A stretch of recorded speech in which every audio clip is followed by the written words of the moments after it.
Então, tinha uma gama de nações representadas.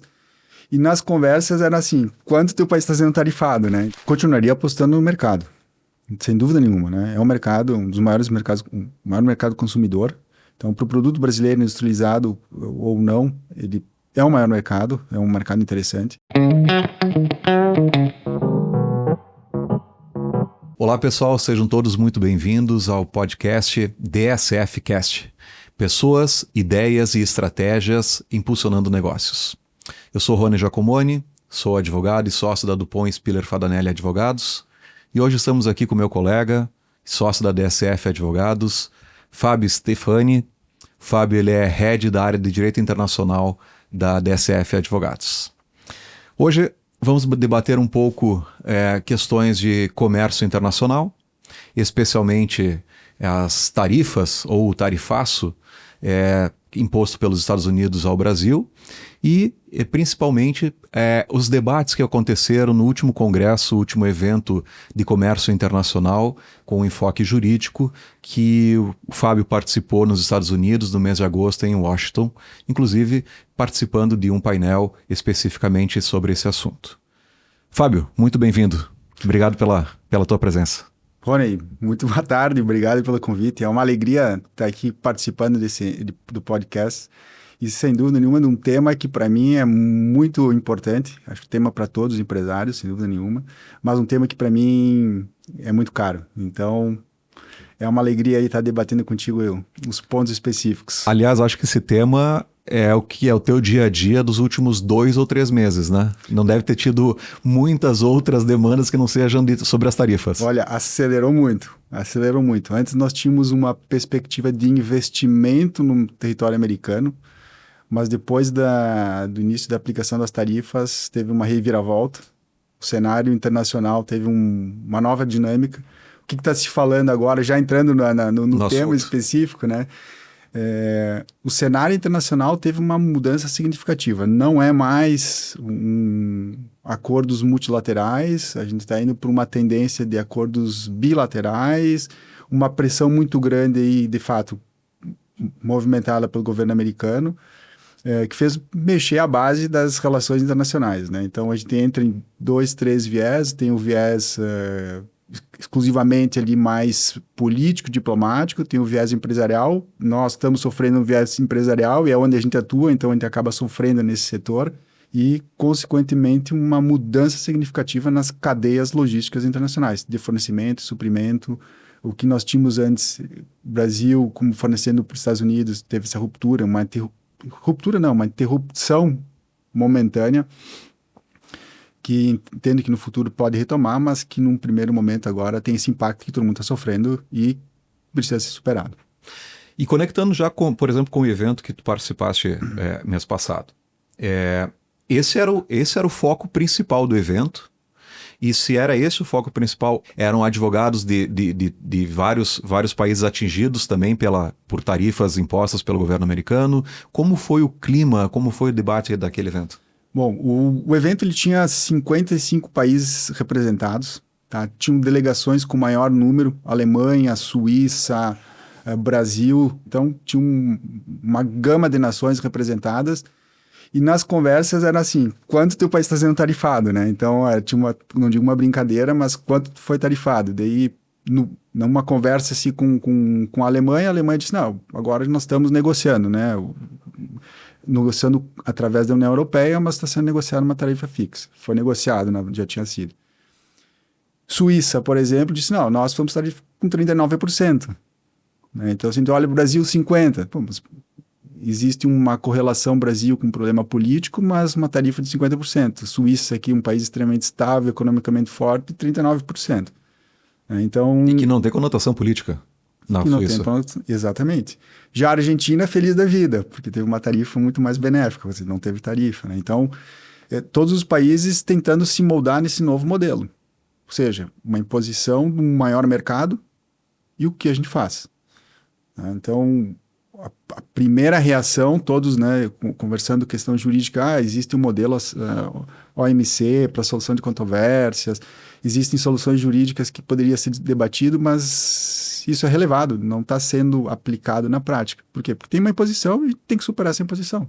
Ponto. Como vai ser feito? O primeiro movimento é relação diplomática. Quando tem, se constrói. Quando não tem, deixa para o empresariado criar caminhos. E esses caminhos, via comércio, aí é uma questão de, digamos assim, pessoa privada com iniciativa privada com iniciativa privada. Os governos ficam afastados dos dois países. Ou entenderam naquele momento que era possível também a iniciativa privada, o empresariado, buscar esse diálogo, por exemplo, com os órgãos governamentais americanos. O que a gente teve, assim, discutindo com o pessoal, né? E são posicionamentos, né? Nós queremos construir sempre, desenvolver junto com as empresas, porque tinha um posicionamento jurídico, era do pessoal dizendo assim, faz análise do contrato, por exemplo, tem um contrato de exportação com o território americano. Faz análise do contrato. De quem é a obrigação de pagamento das tarifas? É do importador? Ele tem que assumir o ônus. Ponto. Não se discute. Só que, consequentemente, isso tu perde um cliente. Eu posso ganhar nesse contrato, mas perco o cliente futuro. Então, tem posicionamentos diferentes. Às vezes, um posicionamento jurídico muito mais restrito à análise de um contrato e um posicionamento mais amplo pensando no negócio do cliente, que é digamos assim, o viés que sempre a gente procura aplicar. Então, porque não adianta eu cumprir um contrato, executar um contrato e depois perder o fornecimento futuro ou um cliente futuro. Então, existia esse tipo de posicionamento lá também, discussões entre jurídicos, né? Aplica, não aplica o contrato, que soluções alternativas a gente busca. Tem sempre, claro, uma preocupação de aplicar a norma vigente. Então, na questão das importações, pensando no território americano, né, pela importação de produtos estrangeiros, existe uma preocupação, uma tendência de olhar para a regra específica e identificar na regra exceções. Daí tem as listas de exceções, tem o que compõe ou não compõe o produto, se serviço fica excluído do preço do produto, enfim, mecanismos que começam a ser trabalhados, né, visando a solução. Produção, fabricação em outros territórios, né, e daí, claro, consequentemente teve o quê? O Brasil foi tarifado. Bom, vamos fabricar na Índia. A Índia aumentou a tarifa. Então, sobe para todo mundo está competindo com o mesmo nível de tarifa. Consequentemente, quem sofre o impacto é o cidadão americano, né? Vai ter um aumento de custo, vai ter uma elevação. Já teve, né? E está tendo, né? E a partir daí, bom, se aumentar novas tarifas, novos custos, né? Essa situação, Fábio, ela encontra paradigma em algum momento da história, especialmente depois da Segunda Guerra, onde que começamos a ter, digamos assim, uma espécie de globalização e depois foi intensificando, ou nós estamos vivendo um momento inédito nas relações comerciais? Se nós olharmos para a relação Brasil e Estados Unidos, depois entra no comércio mundial, mas Brasil e Estados Unidos, o primeiro acordo celebrado entre Brasil e Estados Unidos é de 1889. A abertura dos portos brasileiros foi em 1822, mais ou menos, estou enganado ali na data específica, já existia discussões sobre tarifas. Então é cíclico, né? Então provavelmente isso volte a acontecer, está acontecendo agora uma imposição. Esse conflito que existia era digamos assim, até 1947, então Primeira e Segunda Guerra Mundial fomentaram isso também, essa guerra tarifária entre os países que foi harmonizada pelo Acordo Geral de Tarifas, né? Depois se adotou o modelo da OCDE que se estabilizou. Se trouxe uma regra para desenvolvimento comum, o que hoje está fragilizado, porque, como disse no início, o modelo OMC tem a sua fragilização. E o pessoal, digamos assim, nas discussões que a gente teve lá, não vem um refortalecimento, pelo contrário, um enfraquecimento da instituição. Exato, porque a gente não ouve muito falar da Organização Mundial do Comércio. É uma manifestação, um posicionamento deles em relação ao movimento que os Estados Unidos está fazendo. Existe alguma coisa oficial, enfim, ou alguma avaliação que eles estão fazendo, estão se manifestando, se posicionando? O Brasil ingressou, né? Existe um painel de solução de controvérsias dentro da OMC, e o Brasil ingressou com um painel visando derrubar, digamos assim, a questão tarifária, né? Discutir sobre a questão da aplicação das tarifas.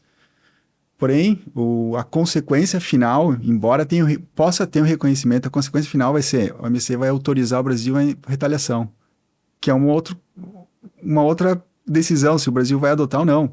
O que aconteceu no caso do suco de laranja, no caso do Brasil contra os Estados Unidos sobre discussão do algodão, quer dizer, no final... Ou seja, a OMC não vai decidir se as tarifas impostas são válidas ou não são válidas. Ela vai dizer sim, não, ela pode até dizer que existiu uma desproporcionalidade na aplicação e autorizaria o Brasil a aplicar uma retaliação. Só isso. Só isso. Ela tem as regras do jogo, ou seja, tem uma reciprocidade de tratamento, aquilo que eu aplico para um país eu teria que aplicar para o outro, países em desenvolvimento tem uma exceção, o Brasil estaria dentro dessa exceção, enfim, tem essas medidas que são as regras do jogo. O que acontece agora? Se excluiu a regra do jogo, disse agora é um novo tipo de... Mudamos as regras. Campeonato, mudamos as regras sou eu que dito, e enfim, é isso que nós estamos enfrentando. Então, essas tarifas só poderão ser avaliadas e validadas ou não pelo próprio país, no caso Estados Unidos, pela Suprema Corte, que está, se eu não estou enganado, tem um agendamento de avaliação desse posicionamento, né? Isso, ali tem uma outra discussão, né, que na verdade se iniciou dentro de um tribunal específico, um tribunal de negócios internacionais, e depois foi para a Suprema Corte Americana, que é uma análise sobre a legitimidade dos atos praticados pelo governo, né, em razão da limitação que ele teria sobre a lei de emergência americana. Se nós olharmos e a discussão que a gente teve, o pessoal comentando sobre a norma específica, a leitura fria da lei, houve uma violação. Agora, o posicionamento da Suprema Corte, que é um outro ponto de preocupação. Ela admitiu a análise, ela recebeu a análise, o processo para ser analisado, e, consequentemente, ela vai ter um julgamento agora, tem agora, então, para final de novembro, foi admitido num procedimento de urgência, ou seja, vão ter uma análise específica. E por trás dessa análise da Suprema Corte Americana existe uma preocupação também sobre a autonomia das instituições. Né? Que se comentou também interferência, às vezes política, dentro de um órgão jurídico, e existe uma preocupação muito forte lá. Numa manifestação até da Bar Association americana se disse que tem que se preservar a autonomia dos poderes, e a interpretação da norma, quem faz é o judiciário. Ponto. Certo. Então, existe essa discussão e a tendência e aí, convicção ali, Fábio, né, que provavelmente vai ter a derrubada aí como uma ilegalidade dos atos. A ilegalidade vai ser provavelmente avaliada com base no que motivou, né, esse tarifa. Alegadamente, a motivação da mudança das tarifas seria por questões econômicas, de trazer um maior equilíbrio na balança comercial Estados Unidos com o país em tese, e também uma questão de reindustrialização dos Estados Unidos, ou seja, trazer de volta a manufatura de alguns determinados produtos que acabaram indo para o exterior, né? Alegadamente seria isso. Vamos esquecer eventuais questões políticas.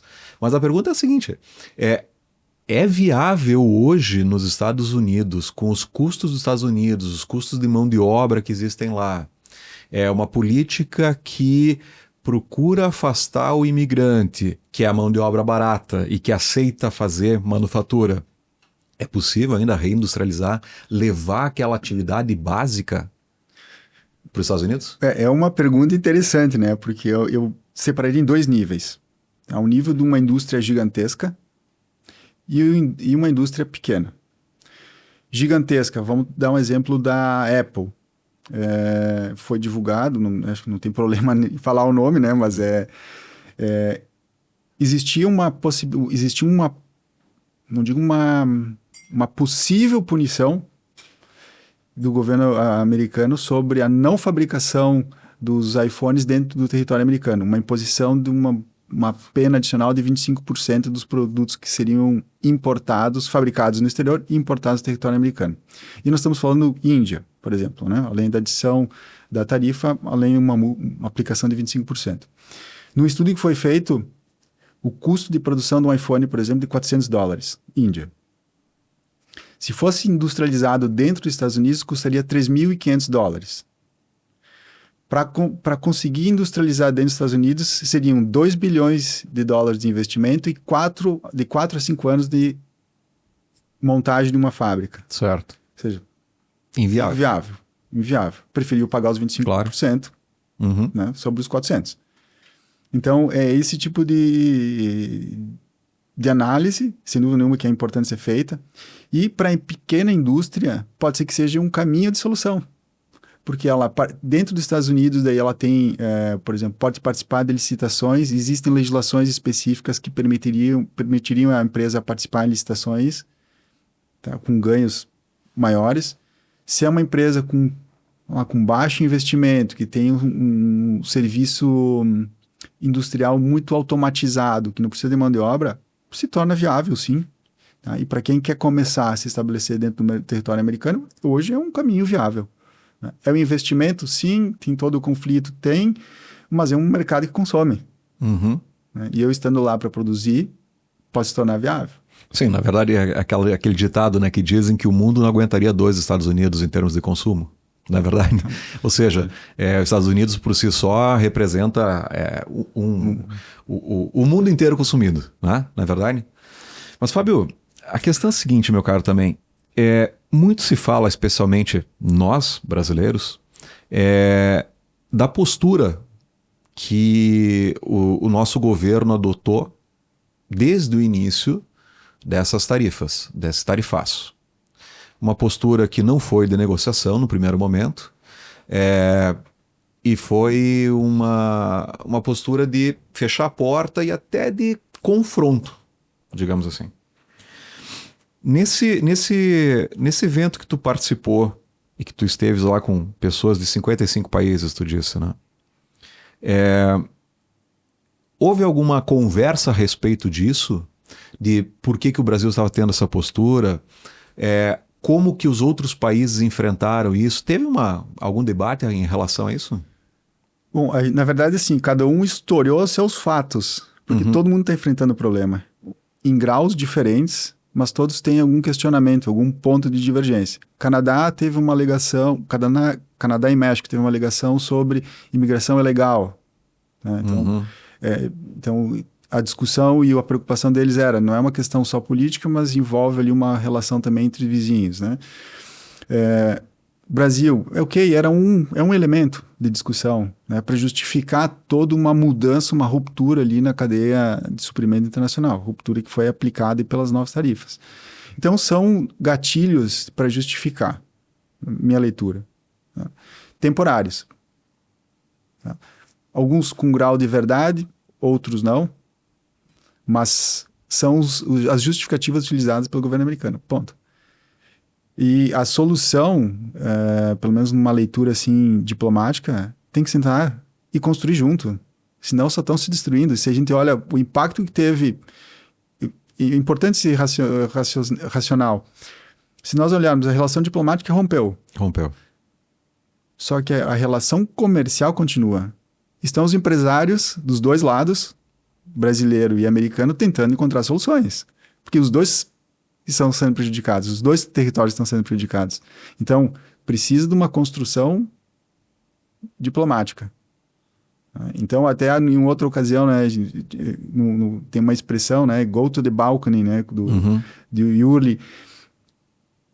Parem, olha o que está acontecendo, estão prejudicando os dois países. Isso vale para todos, né, manter uma relação mais saudável. Então... Até porque o próprio presidente americano tem um livro escrito sobre negociação, né? Onde ele expõe a forma como ele entende que deve acontecer uma negociação. Ou seja, primeiro mete o pé na porta, né? Ou como melhor dizendo, o pé no peito da outra parte, instaura o problema e aí depois, bom, eu vou em busca do 100. Só que na mente já sabe que quer 50. Então, faz aquele jogo, perde o 100 para fechar nos 50. Né? Sabedores disso, né? Os países deveriam adotar uma estratégia para trabalhar com esse tipo de negociação. E eu acho que, não sei, aí é muita opinião, e queria a tua opinião a respeito disso. Eu não sei se o confronto é a melhor estratégia para enfrentar esse tipo de negociação imposta. Até porque, vamos lá, né? Nós temos um poderio econômico-financeiro muito diferente do nosso.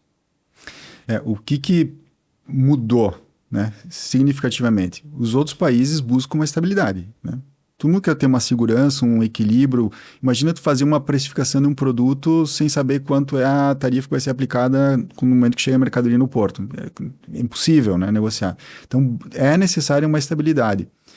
Com isso, os países que todos sofreram começaram a trabalhar em conjunto, buscar novos mercados, novas alternativas. Por exemplo, teve o caso do cobre em relação ao Canadá, fornecia cobre in natura para os Estados Unidos. Os Estados Unidos aplicou tarifas. Qual foi o posicionamento do governo canadense? Disse, nós vamos começar a processar o nosso produto, não vamos mais mandar para os Estados Unidos e eu vendo para quem eu quiser. Quer dizer, são mudanças na cadeia de suprimento e mudanças na relação entre os países. A busca é por uma estabilidade, sem dúvida nenhuma, né? Então, os outros países estão começando a estabelecer acordos para viabilizar e suprir essa instabilidade do governo americano. Ponto. E tu tá vendo isso acontecer, por exemplo, digamos assim, na prática, de forma efetiva? Digamos assim, vamos trazer para nossa realidade aqui, Rio Grande do Sul, Serra Gaúcha, enfim, o que a gente convive o dia a dia. As empresas, elas estão encontrando essas alternativas ao mercado americano, né? A gente sabe que tem muita empresa que estava absolutamente comprometida com o mercado americano.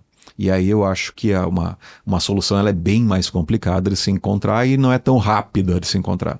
Talvez empresas que tenham, aí também depende do nicho, o tipo de produto que tem, mas que não tenha tanto comprometimento com o mercado americano, consegue escoar a produção às vezes até para o mercado interno ou encontrar um outro país que possa comercializar.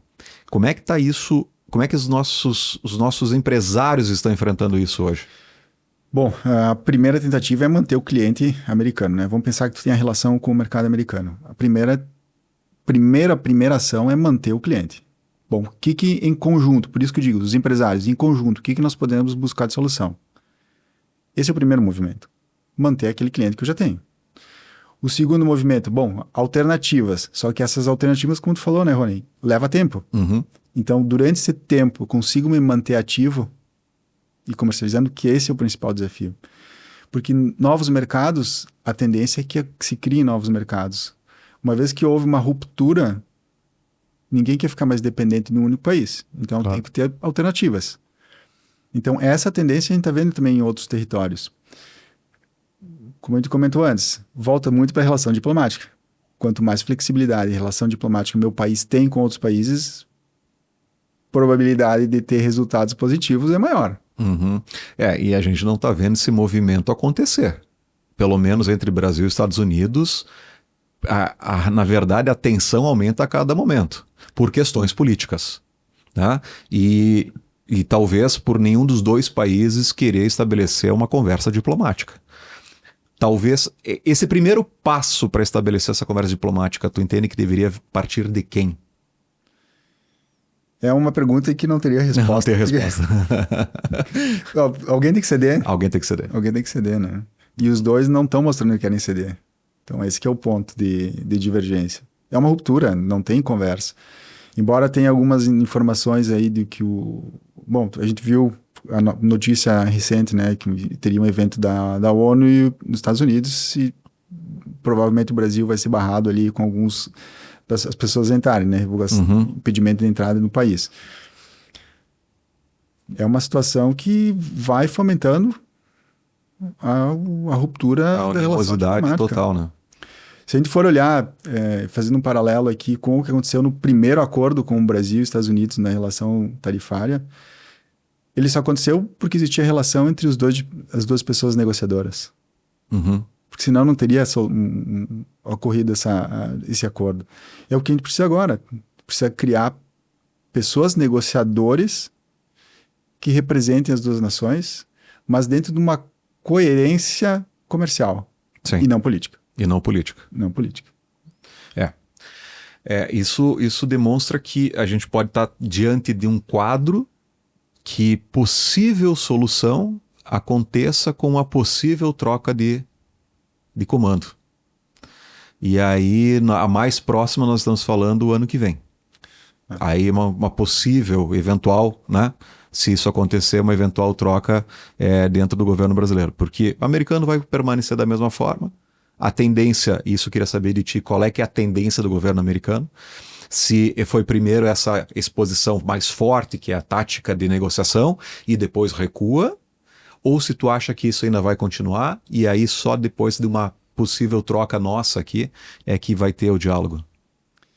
É uma pergunta que difícil de responder. Sim, porque o empresário quer saber isso, né? Porque o que ele vai fazer? Ele vai buscar novo mercado? Ele vai diminuir a produção dele? O que ele vai fazer? Quando tenho duas pontas que estão extremamente instáveis,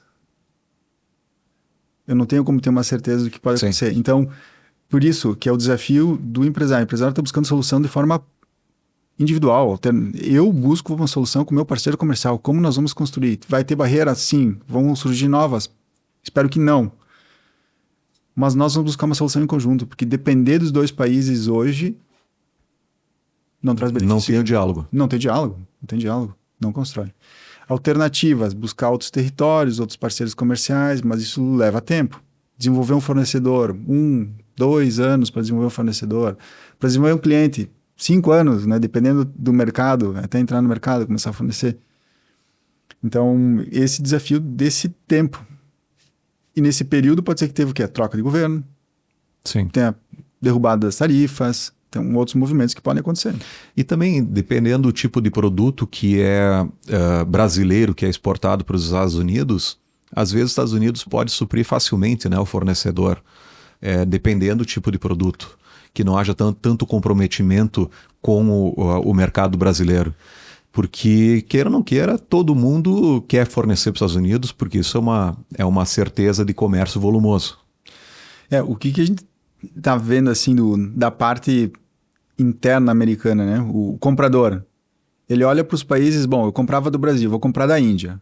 O Brasil 50, a Índia agora está 50, então 50-50. Tá ok. Vou comprar de... Então, é essa análise que ele tem que fazer diariamente. Bom, para qual país eu vou concorrer com o Brasil?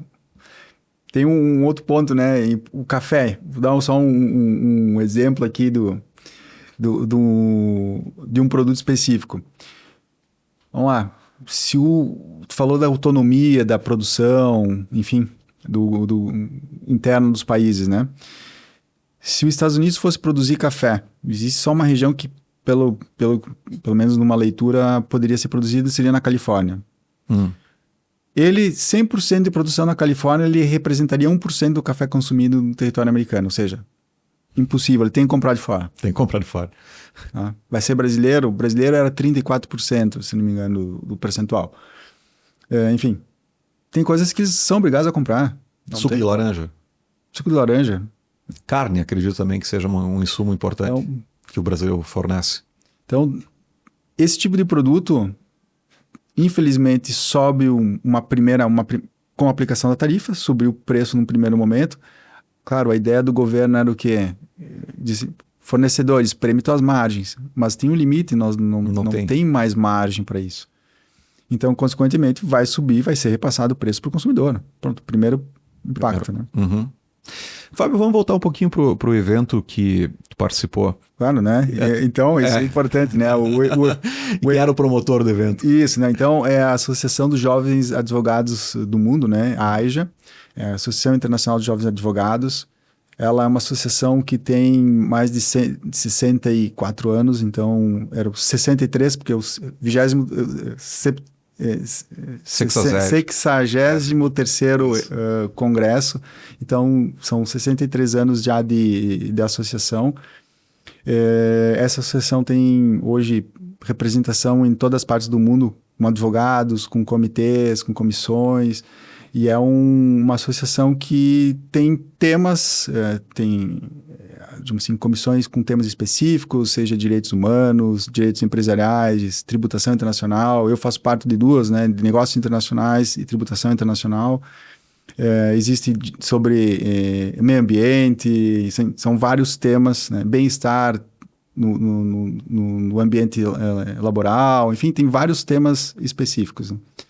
E, claro, ali no evento, nos 500 advogados do mundo, então 55 países representados, uma dinâmica assim de conversa extraordinária, né? Porque às vezes tu entra em discussões do judiciário, discussões de problemas específicos dos clientes, então troca de experiência, como funciona o teu escritório, como é que é a tua boa prática em relação ao trato com o cliente, enfim, assuntos, uso de inteligência artificial, punição ou não. Muita curiosidade sobre o sistema jurídico brasileiro, que é sui generis, né? Diga de passagem, não tem contra-espelho em muitos lugares do mundo. Não, assim, ó, eu pergunto sobre o sistema judiciário brasileiro e, infelizmente, o pessoal não perguntava, né? Mas queriam saber sobre o uso da inteligência artificial. Ah, perfeito. Né? Como é que está sendo utilizado, os tribunais utilizam, não? Então, esse era o questionamento, né? Se os tribunais já estavam utilizando, enfim. Então, são pontos mais específicos. E o teu painel, Fábio? Qual que era o tema do teu painel? Que, aliás, fiquei sabendo, foi escolhido o melhor painel do evento, é verdade? Isso aí. Nossa. Isso aí. Então, tivemos a alegria de ser premiados com o melhor painel do evento. O meu painel tratava sobre comércio internacional. Seria o cabo de guerra no comércio internacional e fornecimento para licitações públicas, né? Então, essa dinâmica. No meu painel tinha um advogado da Alemanha, tinha um advogado da Suíça, do Brasil, dos Estados Unidos e uma advogada da China.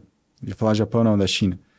E uma dinâmica, e esse que foi um dos elementos importantes, assim, que o pessoal gostou, porque um painel com diferentes culturas, diferentes realidades, e tinha homem e mulher, então talvez, sabe, equilibrado, que foi um outro ponto também, de uma preocupação da comissão de estar valorizando sem discriminação, então trazendo todo mundo para o painel.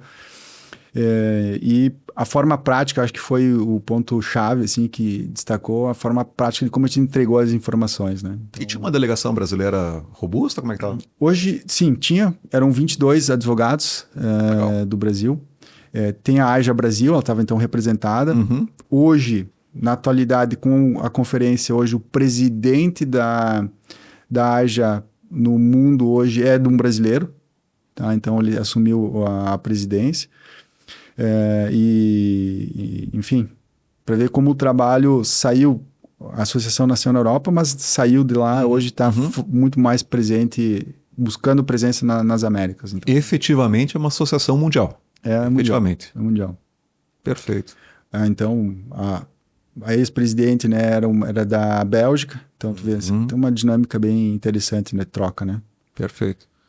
Fábio, eu vou te fazer uma perguntinha bem fácil agora, só para a gente já encaminhar o final aqui do nosso bate-papo. Se tu tivesse que fazer alguma orientação ou alguma previsão para os nossos empresários que têm comércio com os Estados Unidos, dá para eles uma sinalização do que vai acontecer, de como eles têm que se portar, qual é o horizonte que eles têm aí na frente. O que tu poderia dizer a partir das trocas de experiências que tu teve, que tu vem tendo, inclusive agora, e dentro daquilo que tu vem lendo, por exemplo, fazendo a leitura dos movimentos dentro dos Estados Unidos, que tu falasse do judiciário, o que vai acontecer, enfim. Continuaria apostando no mercado, sem dúvida nenhuma, né? É um mercado, um dos maiores mercados, o maior mercado consumidor. Então, para o produto brasileiro industrializado ou não, ele é o maior mercado, é um mercado interessante. A solução é cíclica, digamos assim, né? O problema é cíclico, desculpa, a solução ela está sendo construída. Então, dia a dia, entre os empresários, como a gente pode reduzir? Vamos fazer a baixa margem dos dois lados, ajusta o preço o menor possível, vamos em conjunto superar essa dificuldade. Tem as possibilidades da decisão da Suprema Corte Americana beneficiar todos com a retirada das tarifas. Então, é um momento de transição.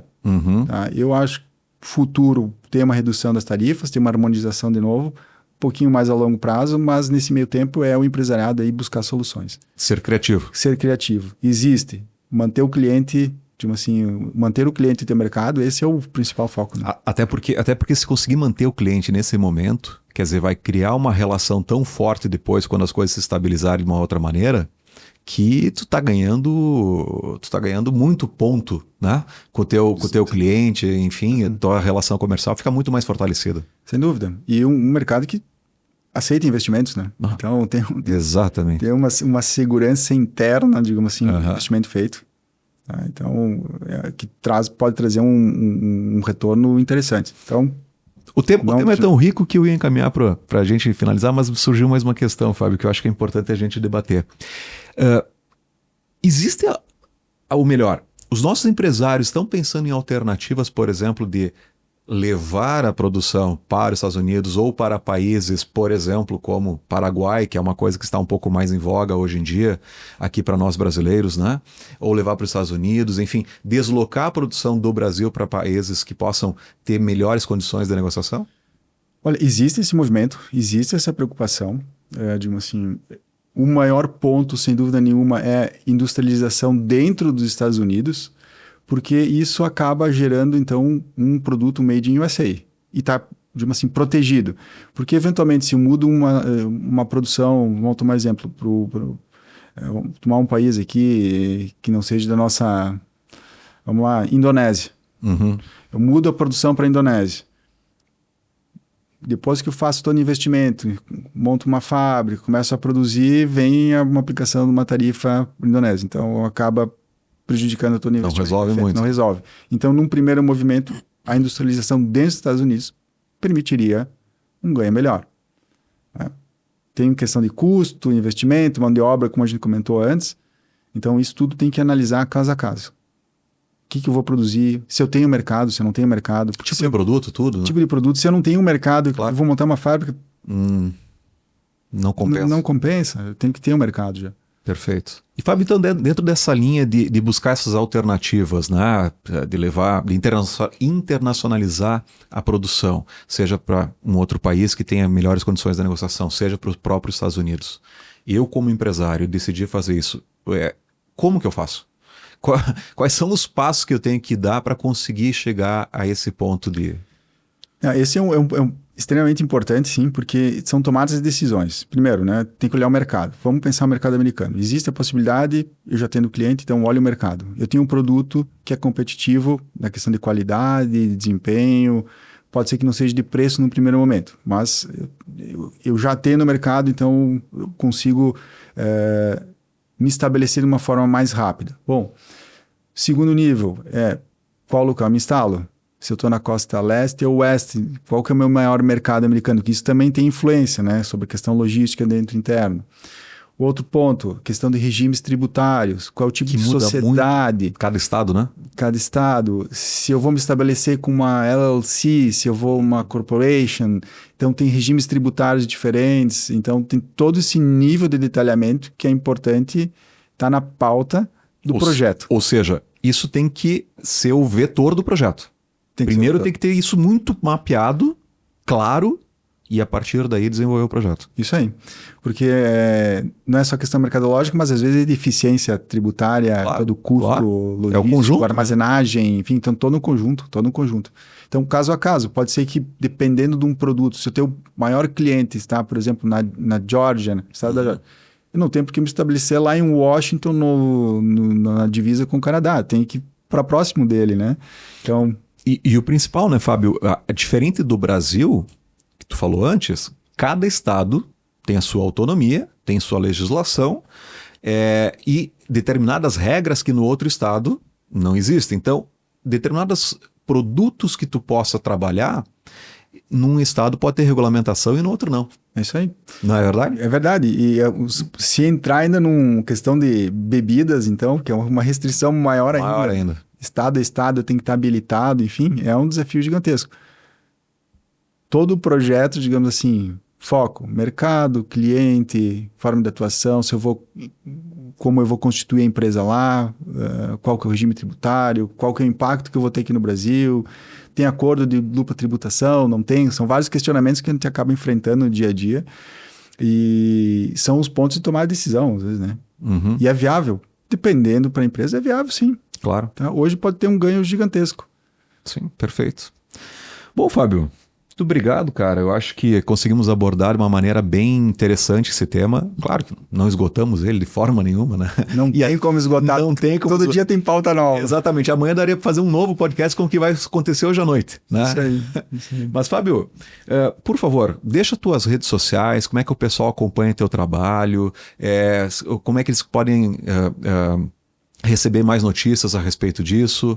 Fica à vontade para fazer o teu comercial. Nós temos ali as divulgações dentro da página do escritório, né? Então, www.dsfadvogados.com.br, no LinkedIn também, no meu nome, então, e Instagram, né? Então todas as redes sociais aí vinculadas à DSF estão disponíveis, todo o material que a gente gera, acaba...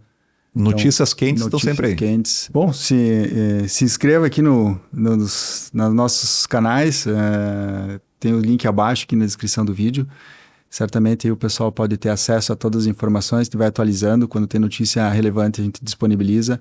E disponibiliza também materiais aí, para dar um auxílio, pelo menos para entender um pouquinho mais sobre determinados temas. Então, estão sempre disponível, não só como da área internacional, como várias outras áreas, e o escritório acaba divulgando aí para levar para os seus clientes aí informação quentinha. Então tá, Fábio, muito obrigado pela tua participação, obrigado a todos, e não se esqueçam de nos seguirem nas redes sociais, LinkedIn, YouTube, Spotify, Instagram, Facebook. Vai lá, dá uma curtida, dá um likezinho, segue a gente que só para fortalecer o nosso trabalho. Muito obrigado a todos.